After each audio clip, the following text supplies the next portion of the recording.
Trump మీద America అధ్యక్షుడు Trump, ఉపాధ్యక్షుడు వ్యాన్స్ మీద కాల్పులు జరిగినాయి. కారణం 1 యుద్ధం, 2 సామ్రాజ్యవాదం, 3 ఆయుధ వ్యాపారం, 4 వీసా పాస్‌పోర్ట్‌ల మీద అనేక చర్యలు, 5 ట్యాక్స్‌లు, 6 ఇతరములు. సో, ఇది పరిస్థితి. చాలా కాలంగా వాళ్ళు సుమారుగా పదులు కాదు, వందల సంఖ్యలో వాళ్ళు ఇప్పటికీ యుద్ధాలు చేసుకుంటూ, దాడులు చేసుకుంటూ, ఆయుధాలు ఉన్నాయని చెప్పి, అణ్వాయుధాలు తయారు చేస్తున్నారని చెప్పేసి, ఖనిజ వనరుల మీద, గ్యాస్, ఆయిల్ నిక్షేపాల మీద ఆక్యుపై చేసుకోవడం కోసం వలస రాజ్యాలుగా సామ్రాజ్యవాద విధానాన్ని అనుసరిస్తున్నటువంటి క్రమంలో సహజంగానే ట్రంప్ మీద ఆ దాడి జరగడానికి ఆస్కారం ఉన్నది. సో, ట్రంప్ ఎన్నికలప్పుడు 2024లో ఈ తరహా కాల్పులు జరిగినటువంటి పరిస్థితిని కూడా మనం చూస్తూ ఉన్నాం. కారణాలు ఇప్పటికే చెప్పినాం.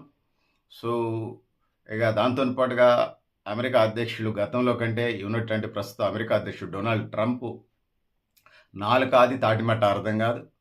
చైనా, అమెరికాలు నరక కూపాలని చెప్పేసి వర్ణిస్తాడు ఆయన మన ట్విట్టర్ లాంటి పేజీ, అమెరికాలో ఫేమస్ ఉన్నటువంటి ఒక పేజీలో. సో, ప్రెగ్నెంట్ ఉన్నటువంటి మన ఆడపిల్లల గురించి, మన జాతి గురించి, మన భారత జాతి గురించి, ప్రెగ్నెంట్ ఉన్న లేడీస్ అక్కడికి వచ్చేసి అమెరికాలోకి వచ్చేసి డెలివరీ అయ్యి పుట్టిన పిల్లలకు సంబంధించి అమెరికా సిటిజన్షిప్ ప్రకారం అక్కడ అమెరికాలో పుట్టిన పిల్లలకి సిటిజన్షిప్ బై బర్త్ వస్తుంది. ఆ విధంగా కంటున్నారని చెప్పేసి సో, భారతదేశం మీద నీచమైనటువంటి వ్యాఖ్యలు చేసినటువంటి పరిస్థితిని చూస్తాం. చైనా మీద చేసుకోనండి. సో, భారతదేశం మీద కూడా నీచమైనటువంటి వ్యాఖ్యలు చేసినటువంటి పరిస్థితిని చూస్తున్నాం. సో, బై బర్త్ సిటిజన్షిప్, పౌరసత్వం ఇచ్చేటువంటి కార్యక్రమం ఏదైతే ఉన్నదో అది కేవలం అమెరికాకి సంబంధించిందే కాదు. ప్రపంచంలో సుమారుగా 200 దేశాలుంటే 9 నుంచి 20-30 దేశాల దాకా వివిధ రూపాల్లో సిటిజన్షిప్ ఇస్తూ ఉన్నాయి. అంటే బై బర్త్ అమెరికాలో ఎమ్మటేయచ్చు, ఒక 9 దేశాల నుంచి 16 దేశాల్లో ఆ దేశంలో పుడితే ఇవ్వచ్చు. ఇంకా కొన్ని దేశాలకు సంబంధించి మనం తీసుకున్నప్పుడు ఒక సంవత్సరం పుట్టిన తర్వాత 1 సంవత్సరం ఉంటే, 2 సంవత్సరాలు ఉంటాయి, 3 సంవత్సరాలు ఉంటాయి, 4 సంవత్సరాలు ఉంటాయి, 5 సంవత్సరాలు ఉంటాయని 9 నుంచి 30 దేశాల్లో వివిధ షరతులు, టర్మ్స్ అండ్ కండిషన్స్తోని సిటిజన్షిప్ ఇస్తూ ఉన్నారు పిల్లలకు సంబంధించి. అట్లా వల్గర్గా, చిల్లరగా మాట్లాడేటువంటి వాడు అమెరికా అధ్యక్షుడు. ఇండియా, పాకిస్తాన్ యుద్ధాన్ని నేను ఆపానని ప్రగల్భాలు పెరుగుతాడు. మరి ఇరాన్ డ్రోన్ అటాక్స్ చేస్తుంటే మరి ఎందుకు ఆపేపోయాడో అర్థం కాదు. చాలా చిన్న దేశం అది, పట్టుమని 10 కోట్ల జనాభా కూడా లేదు. సో, హార్మూజ్ జలసంధి నేను హ్యాండ్ ఓవర్ చేసుకుంటానంటాడు. ఇంతవరకు ఏ కింద లేదు, పీ కింద లేదు. హార్మూజ్ జలసంధి ద్వారానే ఆయిల్ సరఫరా జరుగుతూ ఉన్నది. సో, ఇరాన్ వారిని పక్కదారి పెట్టించడం కోసం ఇలాంటి కార్యక్రమాలన్నీ చేస్తుంటాడు డొనాల్డ్ ట్రంప్. సో, పెద్దల మిత్రులారా, ఇది పరిస్థితి. మీరు కూడా మీ అభిప్రాయాలను కామెంట్ బాక్స్ రాయని తెలియజేస్తూ, నేను గరిడేపల్లి సత్యనారాయణ, న్యూ లక్ష్య ఆర్గనైజేషన్. అయితే యుద్ధం ఎఫెక్ట్ అయితే ప్రత్యక్షంగా కనిపిస్తూ ఉంది.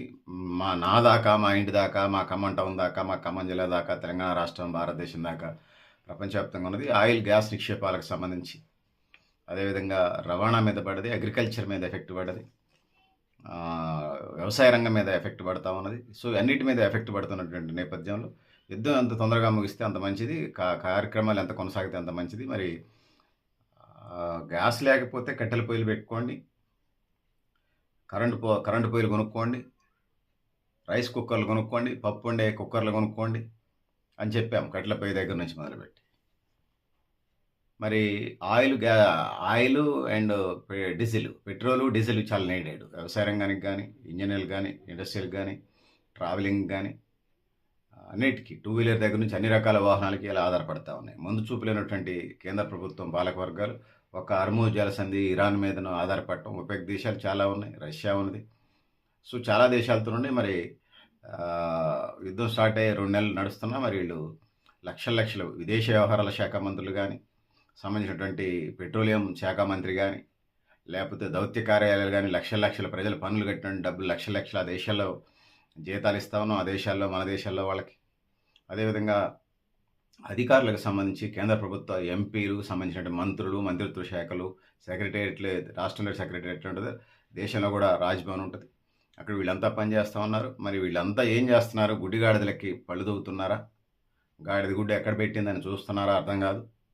సో, ఇంకా పెద్దవాళ్ళు అనటం ఇబ్బందిగానే ఉంది కానీ అనక తప్పట్లేదు. సో, ఇది పరిస్థితి. పెద్దలారా, మిత్రులారా, ఈ సమస్యను పరిష్కరించడానికి మరిన్ని ప్రత్యామ్నాయాలతో ముందుకెళ్లాల్సిన అవసరం ఉందని తెలియజేసుకుంటూ, సో, పెద్దలారా, మిత్రులారా, మీరు కూడా మీ అభిప్రాయాలను కామెంట్ బాక్స్ రాయని తెలియజేస్తూ, నేను గరిడేపల్లి సత్యనారాయణ, న్యూ లక్ష్య ఆర్గనైజేషన్.